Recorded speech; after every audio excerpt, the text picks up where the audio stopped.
Richard Southern joins us once again from the home office. Hi, Richard. Hey, Janella. Welcome back. And lots of people spending a lot more time at home with their significant other. And you've been looking at whether all of that is a good thing or a bad thing for our relationships. I think for some people it's going to be good. And then, Janella, for others, maybe not so good when you're cooped up together. I think maybe if there were some issues beforehand. Yeah, this might magnify it. So I was curious about this. And I talked to Russell Alexander. He's got a big family law practice here in the GTA. He tells me his phone is starting to ring off the hook, but he's expecting to see a real uptick in business once the pandemic is over. The studies we're seeing from China and the United Kingdom is that divorce rates are spiking. Spouses are having a difficult time being quarantined or isolating with their spouse for such an extended period of time. We haven't seen it here in Canada yet. If this goes on several months, certainly there's going to be a spike.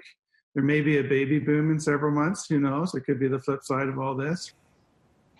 Janella, he says a lot of the calls he's fielding right now are about child custody and child access. Some parents, have the kids and then don't want to send them back because of the pandemic. That's kind of what he's dealing with now, but he thinks, maybe the divorce questions could start to come here in the next couple of weeks. And those questions are coming from people who are already divorced or already separated, right? But that's right when it comes to the child custody. I actually saw a post online about someone said, I'm seeing who my husband is at work and I don't like it. Like they're seeing, how they talk to their colleagues, how they are in a meeting. They're the guy who's asking too many questions, or maybe they're overbearing or rude. And usually they would only see the home version of this person, and now they're seeing that person at work. And that's a really good point. It's very eye-opening, I'm sure. Because everyone's kind of got their work selves and their home selves, and now there's that line has been erased, right? That's really interesting. Yeah, and I guess, and you know what, add kids into the mix, we're just all very stressed, being cooped up in one space with everyone and no break.